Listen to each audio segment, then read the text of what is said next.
नमो नमः। बीए द्वितीय वर्ष के संस्कृत के सभी विद्यार्थियों का इस यूट्यूब चैनल पर हार्दिक स्वागत है। आज जो हमारा विषय है वो है भारवी। भारवी के महाकाव्यों पर हम मुख्य चर्चा करेंगे। भारवी जो हैं ये संस्कृत साहित्य के महत्वपूर्ण महाकाव्यकारों में इनका नाम विशिष्ट स्थान है। इसके जीवन चरित्र के विषय में इनका एकमात्र ग्रंथ किरातार्जुनीयम एकदम मौन है, तथापि इसके विषय में किंवदंतियों एवं अन्य विवरणों के आधार पर बहुत कुछ परिचय प्राप्त होता है। दक्षिण के ऐहोड़ शिलालेख में इनका नामोल्लेख पाया जाता है। इससे अनुमान होता है कि भारवी दक्षिण भारत के रहने वाले थे। एक जनश्रुति के अनुसार भारवी राजा भोज के सभासद तथा धारा नगरी के निवासी थे। इनकी माता का नाम सुशीला और पिता का नाम श्रीधर था। भारवी का विवाह रसिका अथवा रसिकवती के साथ हुआ था। विद्वानों में यह भी प्रसिद्ध है कि भारवी को अपने पांडित्य का बड़ा गर्व था। उनके पिता भी प्रकांड पंडित थे। एक बार उन्होंने भारवी की प्रताड़ना की और पिता के इस व्यवहार से क्षुब्ध होकर भारवी ने उनका वध करने का विचार किया, किंतु वस्तुतः उनके पिता अपने पुत्र के पांडित्य और कवित्व की परोक्ष में बहुत प्रशंसा करते थे। प्रत्यक्ष में प्रताड़ना इसलिए करते थे कि उनका पुत्र पांडित्य के कारण अहंकारी व गर्वी न बन जाए तथा निरभिमानी भी बना रहे। एक दिन भारवी ने छिपकर पिता के मुख से अपनी प्रशंसा सुनी तो वे तुरंत उनके चरणों में गिरकर रो पड़े। पिता के पूछने पर भारवी ने अपने मानसिक अपराध को स्पष्ट किया तथा उनके प्रायश्चित की आज्ञा मांगी। प्रायश्चित के निमित्त वे 12 वर्ष तक ससुराल में रहे। किरात जो महाकाव्य है उसके कथानक से जान पड़ता है कि भारवी परम शैव थे और राजाओं के सहवास से ये राजनीति के बड़े भारी जानकार हो गए थे। भारवी का जो समय है, इसका जो स्थिति काल है, उसमें बहुत से तर्क उल्लेखनीय हैं। सबसे पहले तो कालिदास के साथ भारवी का नाम दक्षिण के चालुक्य वंशी नरेश पुलकेशि द्वितीय के समय के ऐहोड़ के शिलालेख में मिलता है। यह शिलालेख दक्षिण में बीजापुर जिले के ऐहोड़ नामक ग्राम में एक जैन मंदिर में मिला है। इस शिलालेख का समय 556 शकाब्द अर्थात 634 ईस्वी है। शिलालेख की प्रशस्ति पुलकेशी के आश्रित रविकीर्ति नामक किसी जैन कवि की है। प्रशस्ति के अंत में रविकीर्ति अपने को कविता निर्माण करने में कालिदास तथा अथवा भारवी के समान यशस्वी बतलाता है। येना योजी नवेश्म स्थिरम अर्थ विधौ विवेकिना जनवेश्म ये विजयताम रविकीर्ति कविताश्रुत कालिदास भारवी कीर्ति। गंग नरेश दुर्विनीत के समय के शिलालेख से जान पड़ता है कि दुर्विनीत ने किरातार्जुनीयम के सर्ग 15 पर टीका लिखी थी। टीका लिखना उचित ही था क्योंकि पूरे महाकाव्य में यही सर्ग सबसे अधिक क्लिष्ट है, क्योंकि भारवी ने इस सर्ग में चित्रकाव्य लिखा है। इन उल्लेखों से ज्ञात होता है कि 634 के पहले भारवी हुए थे और उस समय इनका नाम दक्षिण में प्रसिद्ध हो चुका था। अवंती सुंदरी कथा के आधार पर भारवी विष्णुवर्धन के सभा पंडित बताए गए हैं। विष्णुवर्धन पुलकेशी द्वितीय का अनुज था और वह 615 ईस्वी के आसपास महाराष्ट्र प्रांत में अपने भाई की आज्ञा से राज्य करता था। एक अन्य परंपरा के अनुसार आचार्य दंडी के चतुर्थ पूर्व पुरुष प्रपितामह, जिनका नाम दामोदर था, नासिक के समीपस्थ अपनी जन्मभूमि को छोड़कर दक्षिण प्रांत में चले गए। अवंती सुंदरी कथा के संपादक पंडित रामकृष्ण कवि ने इन्हें दामोदर के साथ भारवी की एकता मानी है, परंतु जिस उल्लेख के आधार पर यह अभिन्नता मानी गई थी उसका पाठ अशुद्ध होने के कारण इस सिद्धांत को बदलना पड़ा है। भारवी दंडी के प्रपितामह नहीं थे, प्रत्युत प्रपितामह के मित्र थे, क्योंकि भारवी की सहायता से ही दामोदर राजा विष्णुवर्धन की सभा में प्रविष्ट हुए थे। भारवी के किरातार्जुनीयम का उद्धरण वामन तथा जयादित्य की काशिका वृत्ति में उपलब्ध होता है। भारवी कालिदास से प्रभावित हैं तथा माघ भारवी से प्रभावित रहे हैं। बाणभट्ट ने भारवी का उल्लेख संभवतः इसलिए नहीं किया होगा कि उनके समय तक भारवी की काव्य कला में इतनी ख्याति और प्रतिष्ठा नहीं प्राप्त हुई होगी। इन सब अंतरंग और बहिरंग प्रमाणों के आधार पर भारवी का समय 550 से 600 ईस्वी के मध्य माना जाता है। भारवी की जो कृति है, भारवी का जो काव्य है, भारवी की जो रचना है, उसका नाम है किरातार्जुनीयम। भारवी की अमर कीर्ति का आधार उनके सुप्रसिद्ध महाकाव्य किरातार्जुनीयम पर अवलंबित है। इस काव्य का मूल स्रोत महाभारत रहा है। इंद्र तथा शिव को प्रसन्न करने के लिए की गई अर्जुन की तपस्या को आधार बनाकर कवि ने 18 सर्गों में इस महाकाव्य का सृजन किया है। इसकी कथा वस्तु इस प्रकार है। नंबर 1,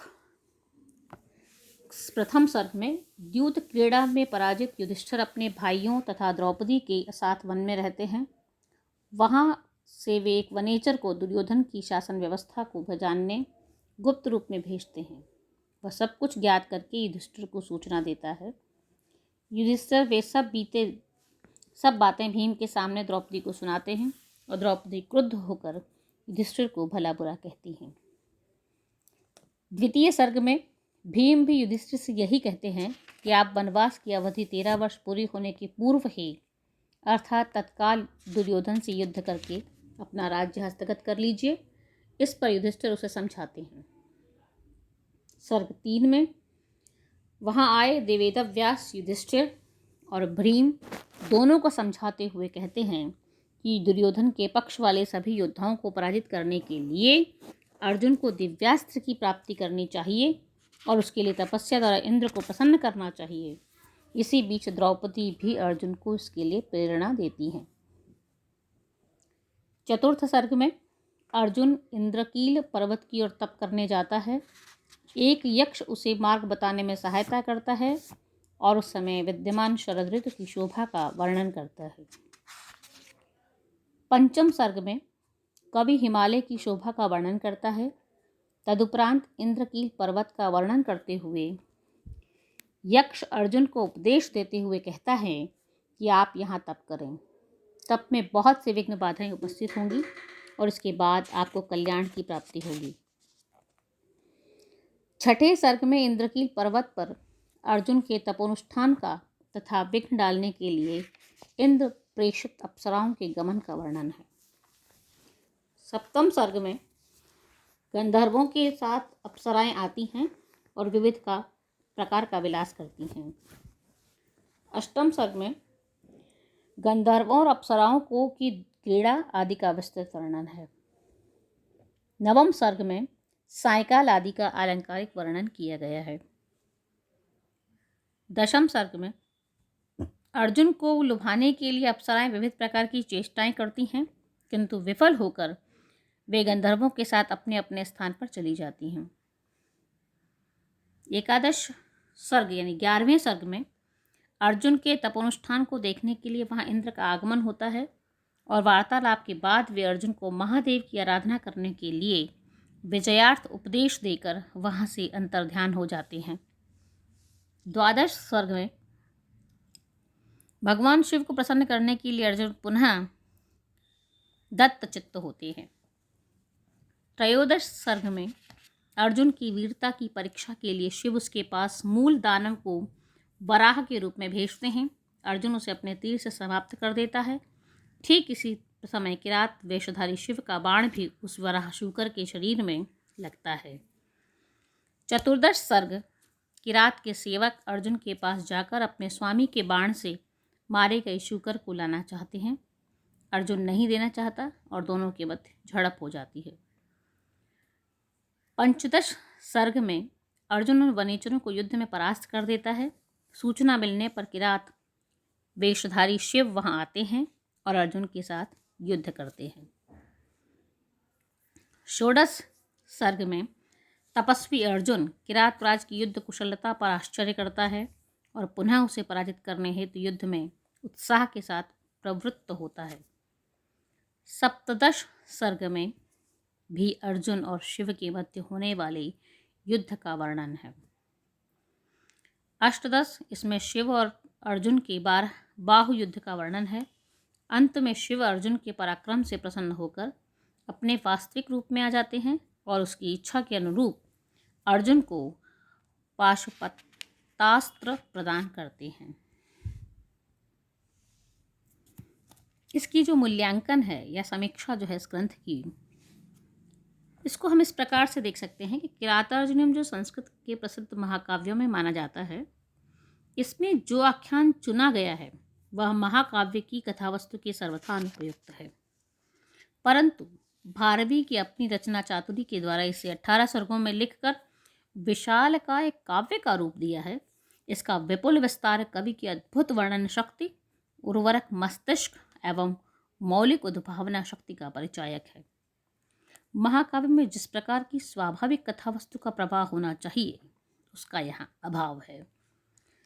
प्रकृति आदि के वर्णनों का समावेश कर कवि ने कथा की क्षीणता को भरने का प्रयास किया है, परंतु इनके वर्णन स्वतंत्र रूप से गुम्फित मुक्त काव्य की तरह लगते हैं और कथा प्रसंग के साथ उनका कोई संबंध स्थापित नहीं हो पाता।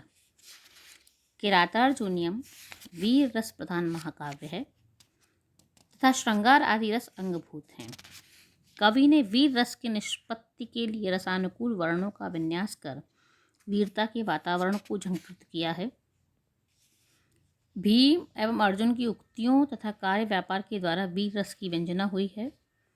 किरात वेशधारी शिव के साथ अर्जुन के मल्ल युद्ध का रूपायित करने में कवि ने वीरता का भाव भर दिया है।